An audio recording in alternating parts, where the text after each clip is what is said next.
Welcome back to the latest episode of The Super's Kid.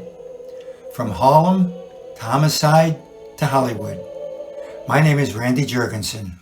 Today I'm going to speak about the making and the release of The French Connection. It's 2021 as I'm recording this, and The French Connection is 50 years old. In 1964, in 1964, I was given a gold shield, which made me a third grade detective.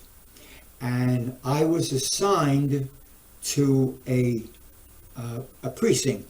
I was assigned to the 26th precinct, which is located at that time at 125th Street and Amsterdam Avenue, which is Manhattan.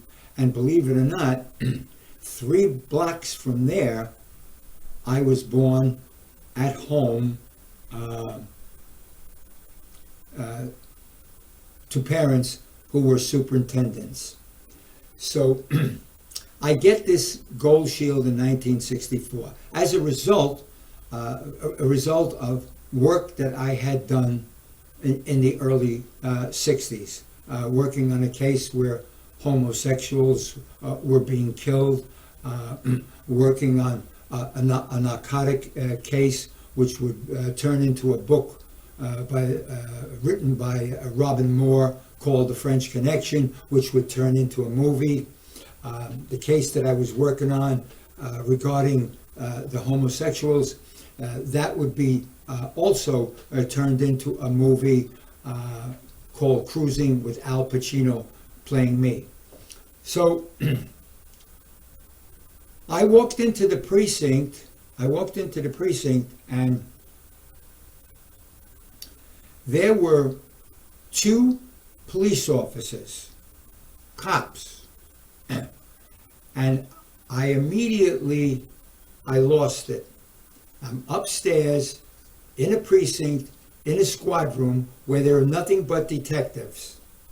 And there's a detective sergeant there, and there's a lieutenant there that's in charge of the detectives in this squad, which is located in this precinct.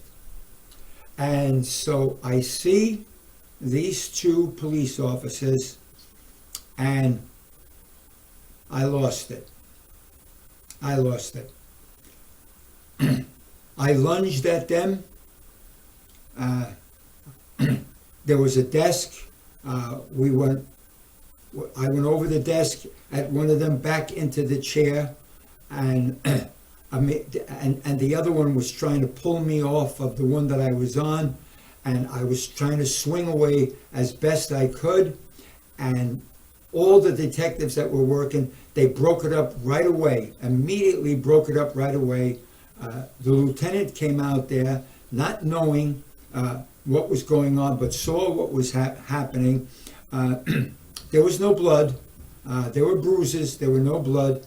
And within 5 or 6 minutes of everything happening, after I identified myself, to the lieutenant and stuff like that, I was going to be arrested for assaulting 2 cops. So what made me do that? What happened? When I was 12 years of age, I was working after school in a grocery store. And what I would do in the grocery store was to bring groceries to the various people that called up and ordered it. And of course, there were beer bottles in there, there were cigarettes in there, and I would just pick up the box and go to the address of where I was supposed to go. I was 12. And more than once, these 2 cops, these 2 police officers stopped me. We know who you are. You're the Super's kid. We know where you live, and it was always the super's kid. And they would help themselves to the beer and to the cigarettes. There was language, there was some name calling, and told me to keep right on going. This probably happened 2 or 3 times. It wasn't a daily occurrence, but it happened 2 or 3 times. And of course, I went back to the store owner and I went to my dad. And my dad told me, mind my business, keep my mouth shut. The store owner, he said nothing. He said nothing either. The hurt probably was, the name calling and so forth and so on like that. And that's what happened to me. I never forgot it. I never forgot it. So here it is, 1964. I get this brand new gold shield. I go into this precinct. I go upstairs to the squad, and there they are. And so now, the day that I got this gold shield, within a couple of hours, I'm going to be arrested. So slowly but surely, the story comes out. And the story really comes out. Now, remember, for me to tell this story as to what happened and so forth and so on, blah, blah, blah. So I just surmised that, they didn't want the story out. They didn't want this out. They certainly did not want to in the precinct that there were cops fist fighting amongst these, and what the cause of it was. So I was called into the lieutenant's office, and I was truly dressed down. I mean, I was dressed down. All kinds of, who do I think I am? All of that went on. And he said, you are being transferred, and you will report the next day to the 28th precinct. The 28th precinct, the smallest precinct in the city of New York, it was to become the busiest precinct in the city of New York. It's located on 101 or 2 blocks off of 125th Street and 8th Avenue. It's located 2 blocks from the Apollo Theater on 125th Street. It's in the heart of Harlem. Nobody requests to work there. Most people that are there are either sent there for punishment, maybe not, maybe I'm exaggerating, but that's the 2-8 precinct, and I was assigned to the 2-8 squad. And so all the homicides, all the work, all the shootings, all the demonstrations, everything that was happening in the city was twofold as to where I was working. I mean, the killing of a man with a dream in 1968, if there was hope to where I was working, hope in Harlem, with those shots fired and taking that man's life, that hope went out and it turned to anger. For 3 days it was anger. I don't condone what they were doing, but believe me, I was there and I understood what was happening. So, here it is, 1971, and I get a call to meet people on the east side of 125th Street. And the people that I am meeting is Billy Freakin, who would go on to, director, who would go on to win the Academy Award for The French Connection.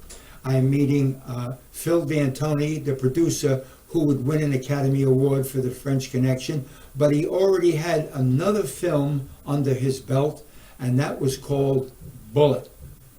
And of course, that was Steve McQueen. He produced that movie.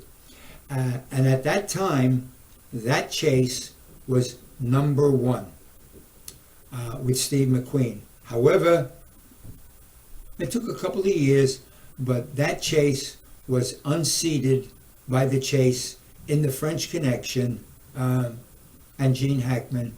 That would become the number one chase. And I had a lot to do with that chase. So upon meeting Billy Friedkin and meeting Phil D'Antoni, I would later be introduced to Gene Hackman and Roy Scheider. And my job, even though I was a homicide detective, my job was to turn Gene Hackman and Roy Scheider and Billy Friedkin, the director, into narcotic detectives.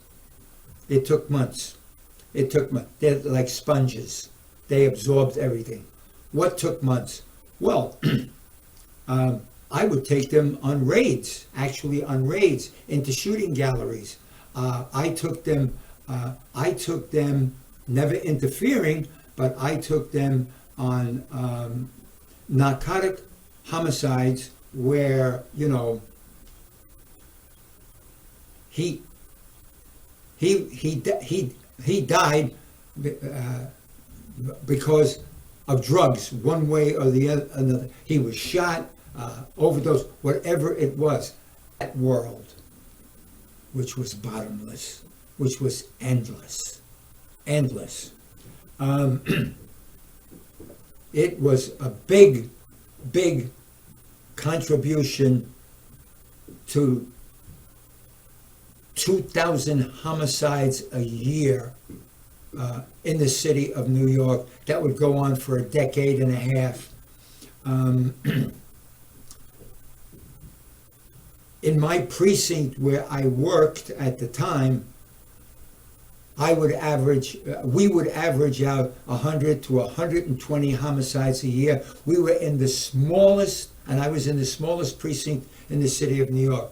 The three precincts that would make up the 6th division was the 2-5 precinct, the 2-8 precinct, and the 3-2 precinct. They made up the 6th division. They were all north of 96th Street. And when there were 2,000 homicides a year, that division, those precincts, they accounted for 1/3 of those 2,000 homicides, if not 1/4 of those homicides. So where I was working, you can see what was going on, and I was working obviously on now the making of the French Connection movie. It would result in my acting debut, if you will, into Screen Actors Guild, the part that I played in the French Connection. And that would lead to bigger and better things in the Hollywood part of what the series is about. However, during that time, in May of 1971, once again, an outfit, a group with no social redeeming values whatsoever, called the Black Liberation Army. From 1971 to early 1973, they would set up, and I mean set up, and execute 13 police officers. They were Piagentini and Jones, White and Black, Foster and Laurie, white and black, both Vietnam veterans. One a sergeant, survives Vietnam to be executed in the city of New York. Curry and Benetti, Irish Italian. What did they have in common? They all wore that magnificent blue uniform, and that's what they were being killed for. So, everything that I have described to you while making the French Connection, Piagentini and Jones were killed. And from that point on, every day off that I had, I worked that case as the French Connection was winding down. Now, the making of the French Connection. Every scene, every location, and Billy wanted the locations of really where it really happened. Little Italy, Brooklyn Bridge, East Side, and we would be filming on those locations. And it was cold. It was really cold. Sometimes it reminded me of being back in Korea. Well, when it came time to do the chase, the cars were brought in from Detroit. And Gene Hackman wanted to get the feel of the car. So one day, Gene Hackman, cameras not rolling, all rehearsal, all planning, Gene Hackman got in the car, started the car. He wanted to feel how the car would feel. And as he took off and he was driving underneath the L, which was in Brooklyn, the L being the subway, of which we would chase, a car pulled out in front of him, and the car that Gene was driving had 37 miles on it. To swerve not to hit that car, Gene hit the pillar that holds up the subway, and that was it. My brother, working on the film, took Gene to the emergency room where he was treated and released, and from then on, the protection that was afforded to Gene whenever he would get in the car, it was being pulled by a camera car. I could go into much more about that. That would be Gene Hackman chasing the subway with a chase that cost $100,000 in 1971. Figure out what it's going to cost today. A chase that could never be duplicated ever again because it was stolen. Just get in the car and go, no protection whatsoever. So, and I think it plays 6 minutes on the screen. So now it comes time to actually do the chase. So it is decided that Bill Hickman, who drove the chase and played the bad guy in Bullet, of course, Bill Hackman is going to drive it. Billy Freakin is going to get in the car with a camera. He doesn't want the cameraman in there because the cameraman was married. And I'm to sit in the passenger side, which is well known as the death seat, and I'm to sit on the passenger side. They fix a camera to the front bumper and with a wire running to the kill switch, and I hold the end of the wire, which would turn the camera on and off. And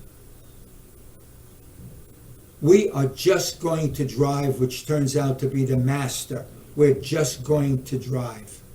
Are the cops going to stop to cross traffic? Are we going to stop for red lights? Do we have anything to indicate, such as a red light on top of the car? Nope, we don't have anything like that. Do we have a siren? No, we don't. What we have is a horn. A horn. Beep, beep, beep, beep, beep, beep. And we're going to take off unprotected in any way. Though we get into the car, Bill Hickman is smoking a cigarette in the car, and the cigarette is in the ashtray. And Billy gets into the back, he's got the camera, and it's on the seat. And Billy now says to Bill Hickman, right now, Bill, you haven't shown me shit. You haven't shown me anything. I mean, you got to do a lot better than what you're doing. And I'm looking at Bill Hickman. I'm looking at him. He's sitting right alongside of me, to the left of me. Oh, and at one point, they wanted to put a mattress around me and tie me with the mattress, but that wasn't going to work. So they took the mattress out, and I just had the seat belt. And so I'm looking at Bill Hickman, and I see his face is getting red. And and Billy Freakin is continuing it. And Bill Hickman reaches and takes another cigarette and he lights it. He's already got one in the ashtray and he lights that cigarette. And I'm saying to myself, am I going to die today? Is this it? I mean, Billy won't even allow the cameraman in the car, which he wanted to do, because of possibly what's going to happen. Well, off we go. And the first thing that we do as we're going right down there is a city bus.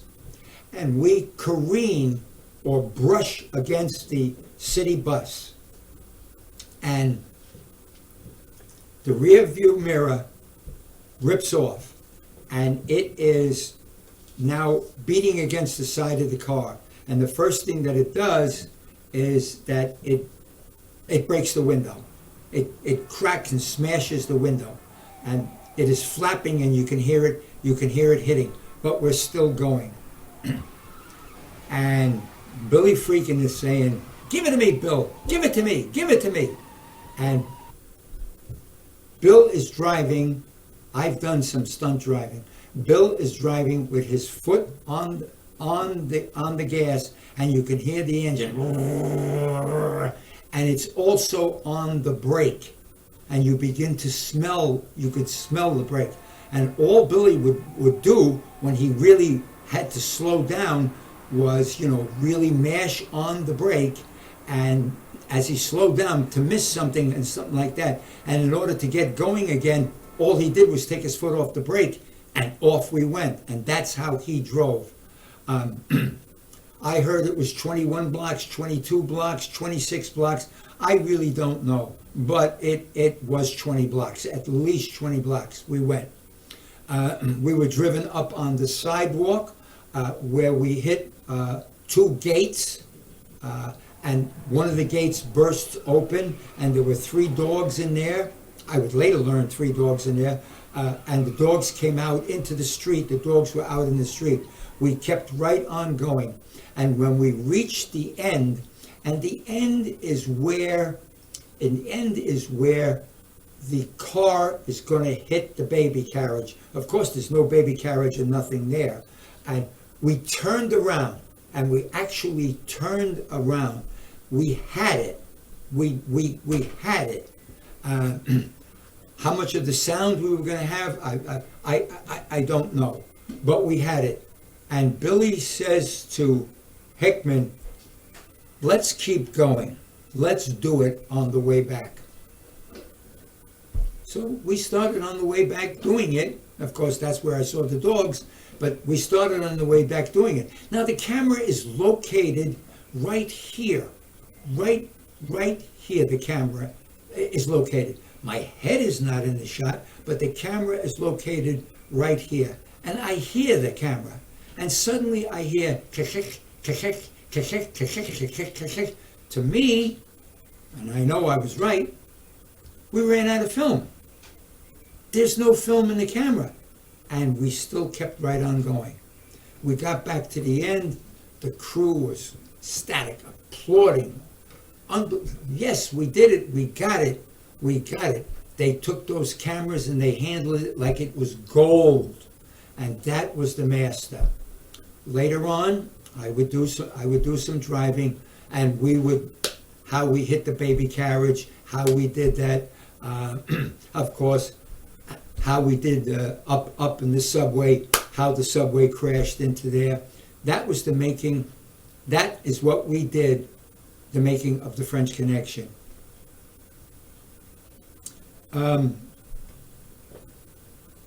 We also, I learned,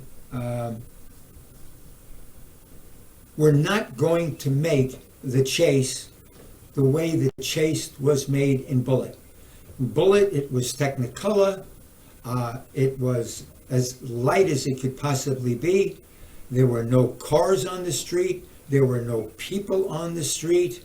They were not going to do this car chase that way. And they were not going to chase another car.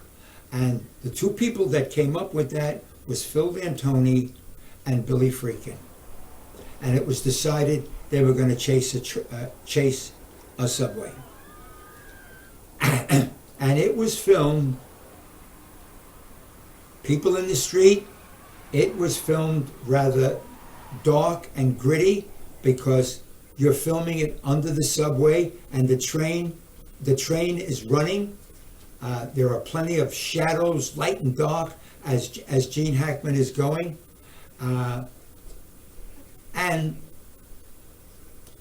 it was filmed, I would later learn, because I'm not an expert in this, it was filmed with a gritty, dirty New York City look. How do you do that? You'll have to go and ask Billy Freakin'. But they did. If you were to ever run those chases long by side, I mean, and I'm not making fun of anything, I mean, Bullet compared to the French Connection, it looks like the French Connection is drinking scotch and Bullet is having a Shirley Temple.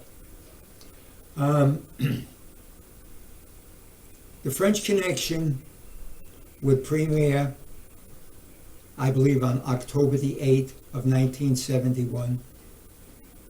It would be nominated for 7 Academy Awards. It would win 5 Academy Awards. And the poster would show Gene Hackman shooting the Frenchman unarmed and in the back.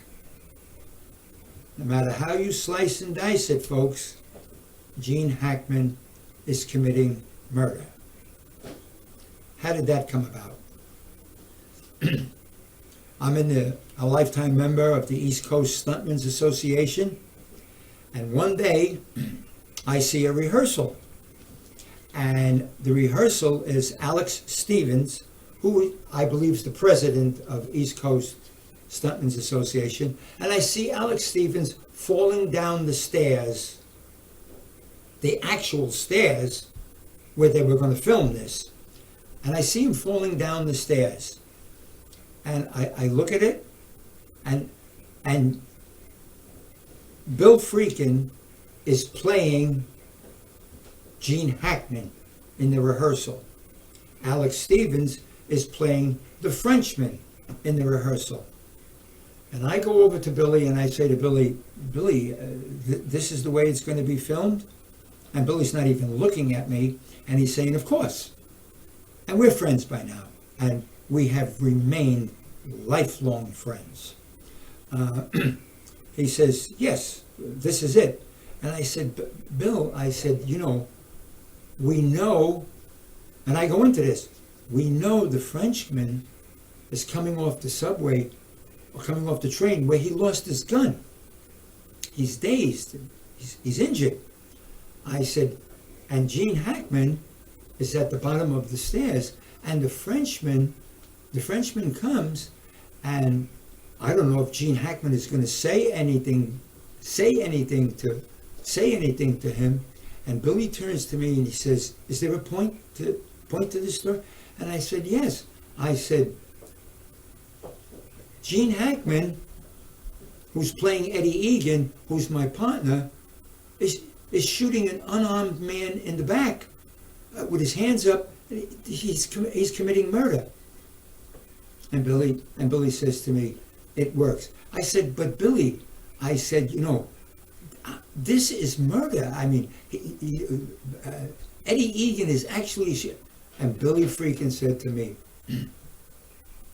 "I'm the director of this movie, and this is going to work." I learned a lesson. I never did that again, and I walked away. Come the premiere, 1,200 people in the audience.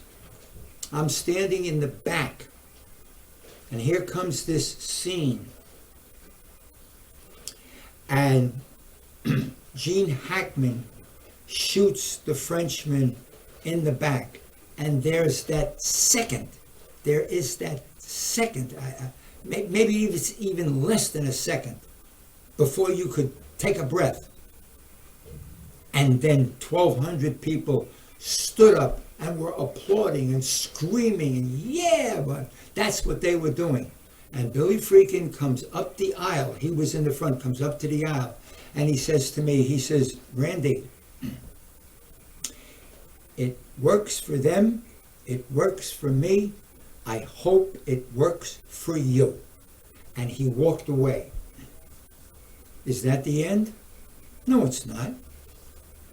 It comes out in a poster that you see. Gene Hackman shooting the Frenchman in the back with his hands up. And Billy signs the poster and said, "I hope it works for you. Love, Billy." To Randy, "I hope it works for you. Love, Billy." That's the French Connection, making of the French Connection. However,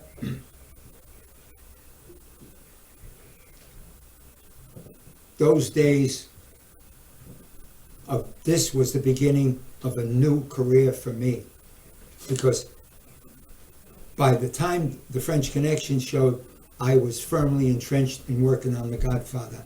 I was working on Badge 373 with Robert Duvall. I was working on Report to the Commissioner. I was working, just name the pictures that were made there in those early 70s. I was working on those pictures, but never lost a minute, an hour, let alone a day, in catching the killers of Piagentini and Jones. That's how 1971 ended for me. As you can see, it introduced me to a new career, and it introduced me to how people, the Black Liberation Army, was setting up and executing cops. I will get into, on our next episode, 1972, and I'll tell you how we were greeted. And in 1972, I would have a case that would literally, honestly, cost me the job. So, tune in for the next one, and take care. God bless.